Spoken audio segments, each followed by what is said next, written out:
Benjamin and his father climbed between the rocks. If they moved fast enough, they could probably see the fountain before darkness fell. Benjamin had brought sandwiches especially. They had no crusts. Benjamin's father insisted on that. They were meticulously crafted, packed away in neat boxes. For as many cycles as he could remember, Benjamin had made the climb with his father. Every time, the glow felt closer, more tangible. Benjamin hoped that one day he'd be able to reach out and touch it.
Benjamin ran. His father had sent word that it was ready, that it was actually done.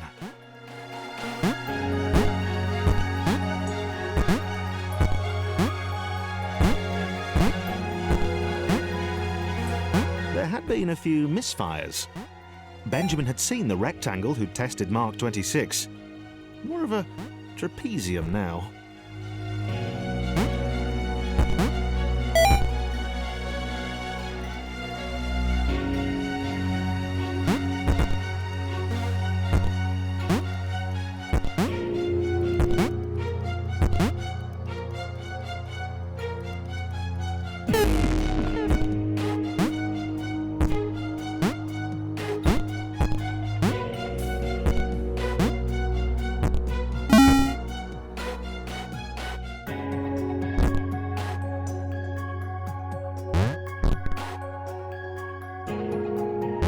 The jetpack was glorious.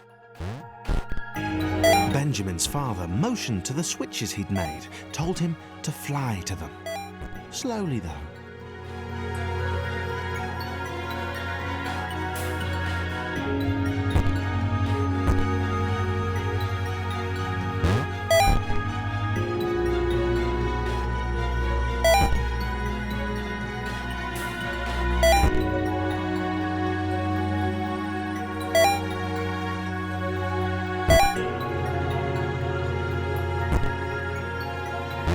Benjamin ignored him, of course, hitting the sequence as quickly as possible.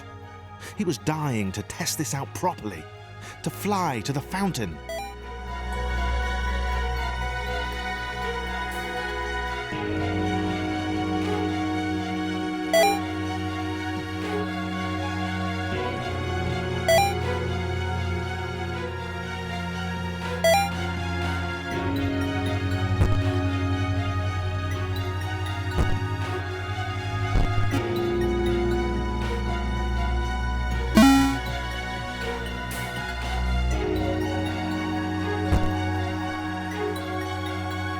just a quick flight up to the fountain, Benjamin was sure his father wouldn't mind. The locked doors were a precaution. The spike walls, a friendly reminder to be aware of his surroundings.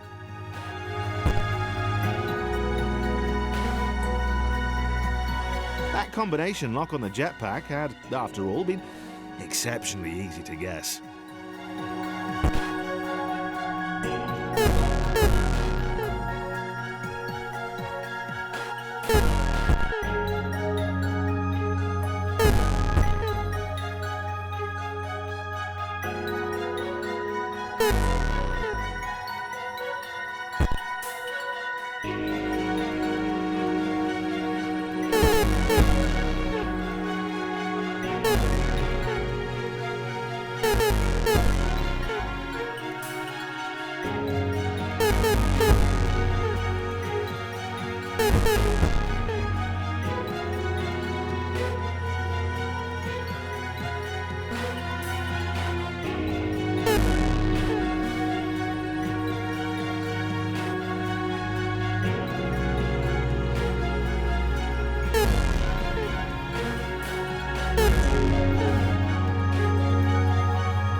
Was done. The fountain had sounded like a great idea when she started. An adventure. And more importantly, it was an adventure she could have alone.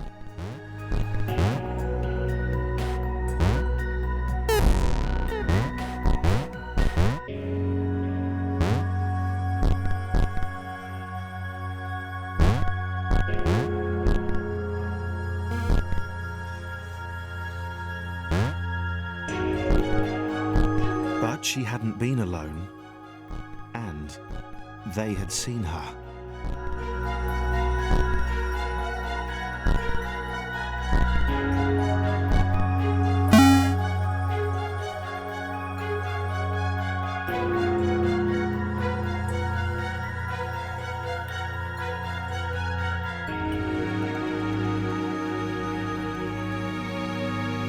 Benjamin was getting good at this.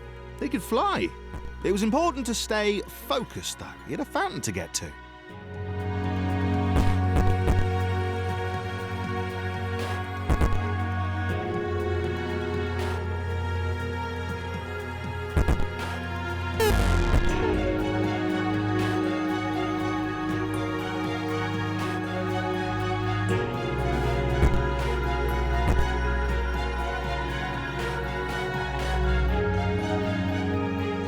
To the fountain, touch it, get home for dinner. His father wouldn't even notice he'd gone anywhere.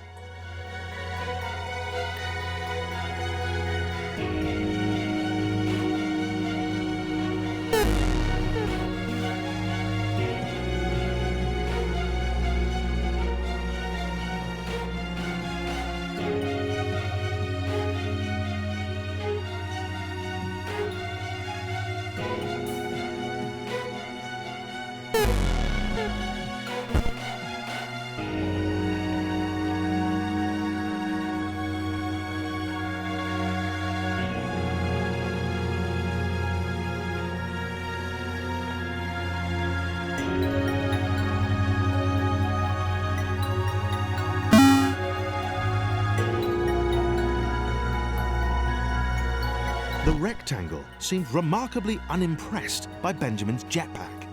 She didn't even ask about it. She just kept looking up and muttering about clouds. Initially slighted, Benjamin decided that this was a passing disinterest and she'd come round eventually.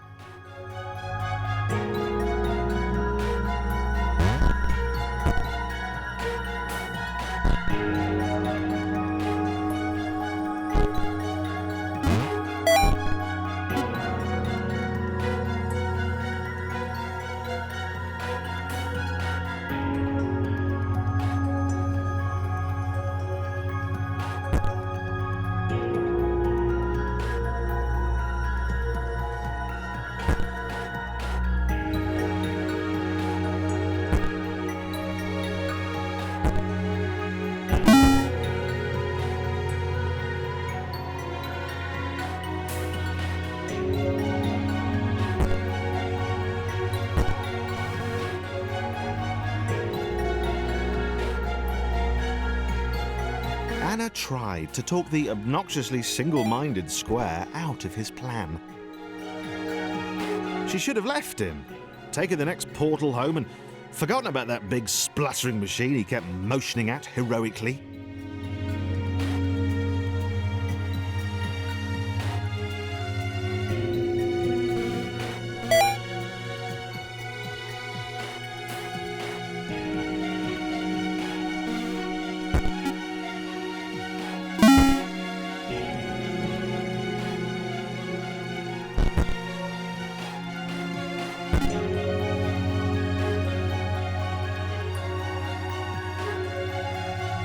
They were halfway to the fountain.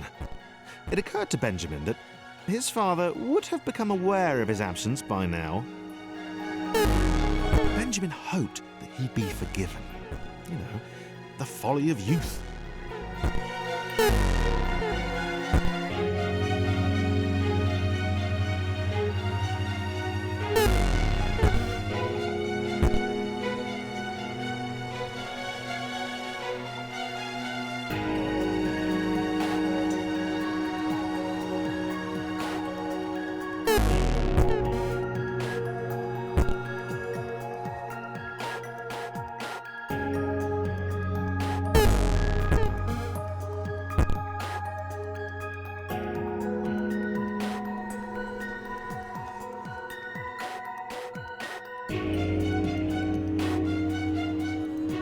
Father had worked so hard on the jetpack.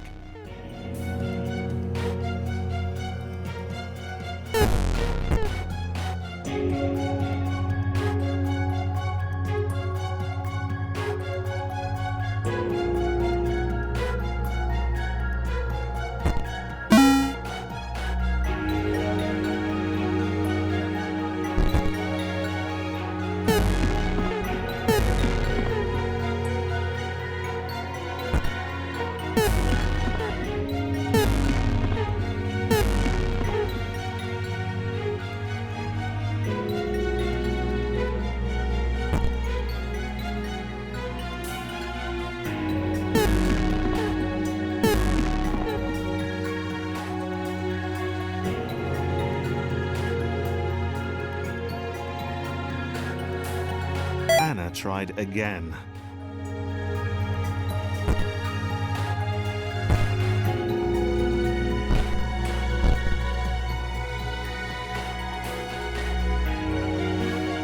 She told Benjamin about the blinding light of the fountain, of the clouds which had defended it. She begged him not to carry on.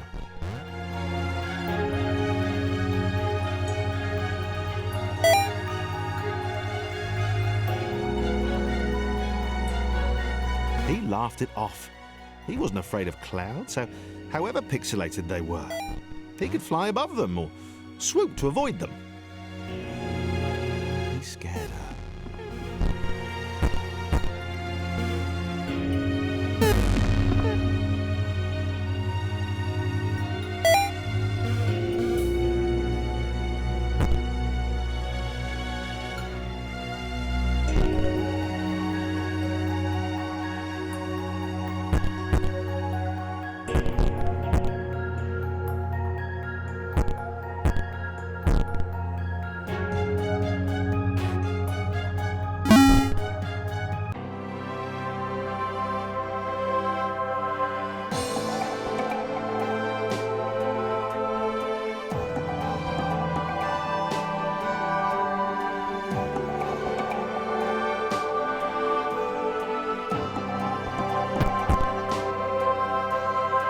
Sarah was awed by the square. Its voice boomed, raised above the roar of the jetpack. You don't happen to have any sandwiches, do you?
liked the little purple fangirl.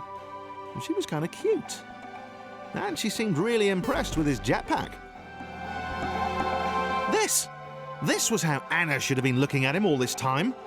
But no, she was pure naysaying. She did understand the dream he had, the importance of what he was doing.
Double jump was cool too.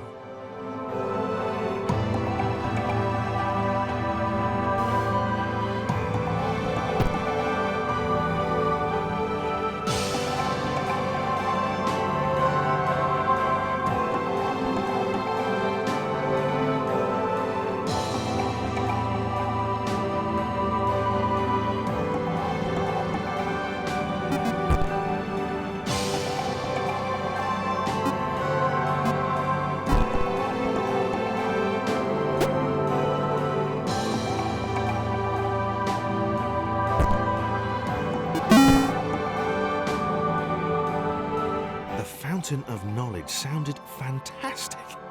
Benjamin hadn't told her what it was, really. She suspected he didn't know. He ploughed off ahead while she jumped behind him, helping the increasingly resigned Anna.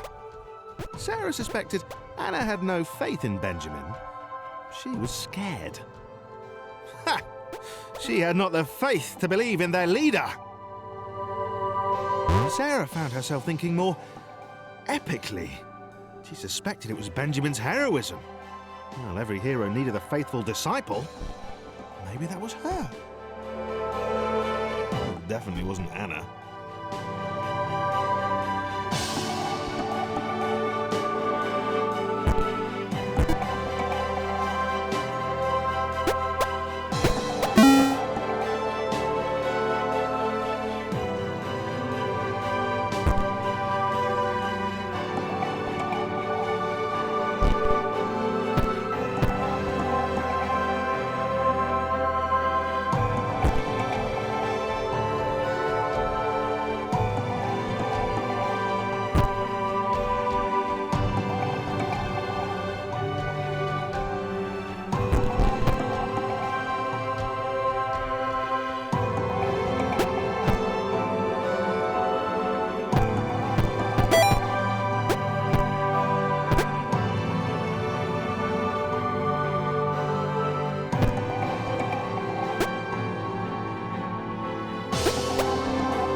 Sarah laughed, for she had no fear now. The doubter, Anna, had hidden away.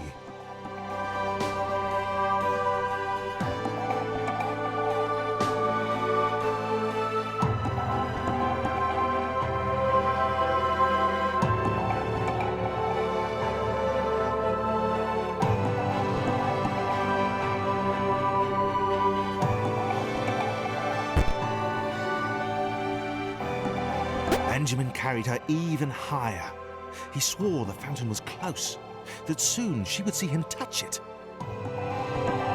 He said it would reveal great things. She hoped he might share some of them with her.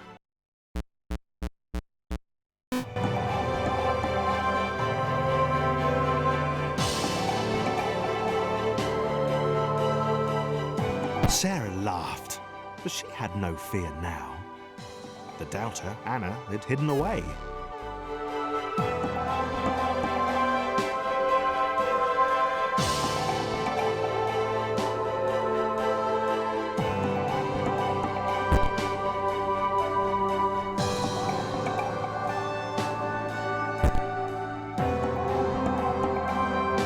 Benjamin carried her even higher. He swore the fountain was close, that soon she would see him touch it. He said it would reveal great things. She hoped he might share some of them with her.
The world surrounding the fountain was brighter than the rest. Light seemed to engulf the space around it, pouring into the chambers. Benjamin was close. The jetpack was working. Benjamin thought of his father again. He thought about how proud the big square would be of what he'd accomplished.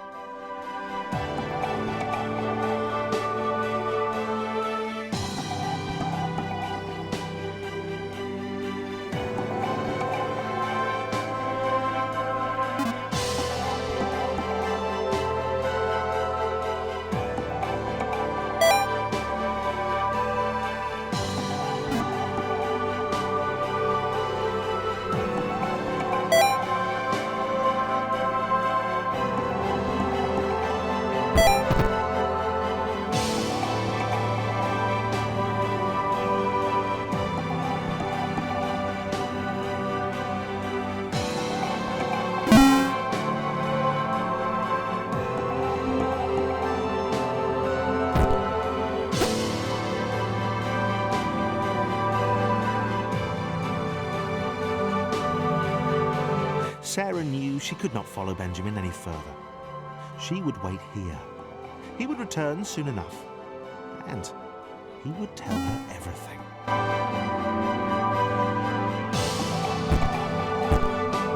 It shone before him, its light reverberating off the walls percussively. It was awesome. It was everything he had hoped. Sandwiches didn't matter anymore. Cute purple fangirls didn't matter anymore. It was only Benjamin and the fountain.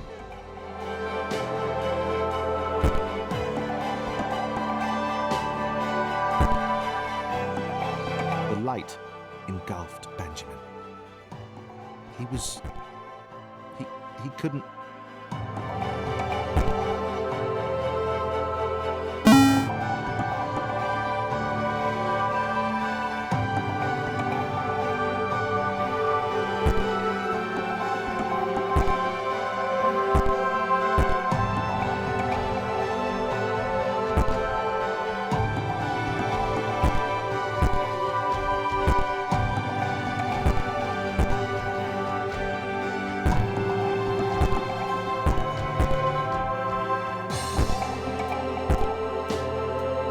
Benjamin was blind.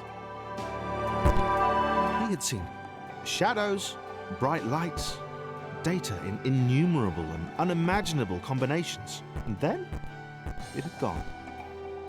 He wasn't ready. He sat. There was nothing else to do. He'd try and find his way home tomorrow.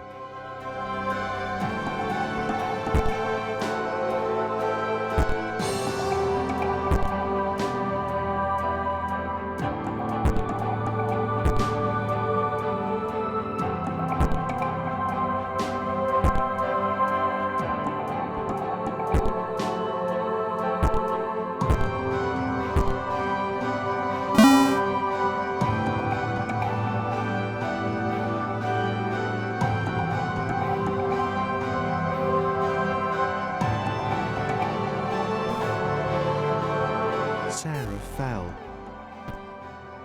Benjamin was stuck up there. She had no idea if she'd ever see him again.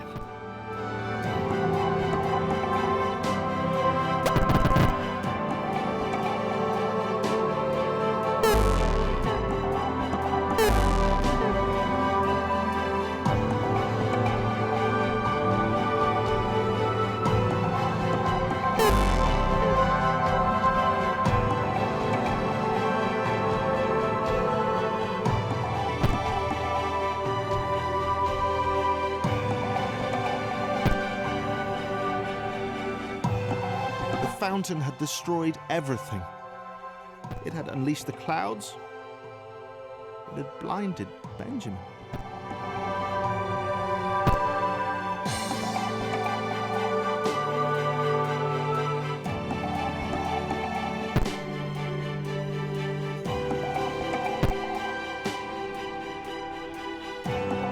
Sarah swore she would see it again. She'd get back to it. She would know what it was and what it contained.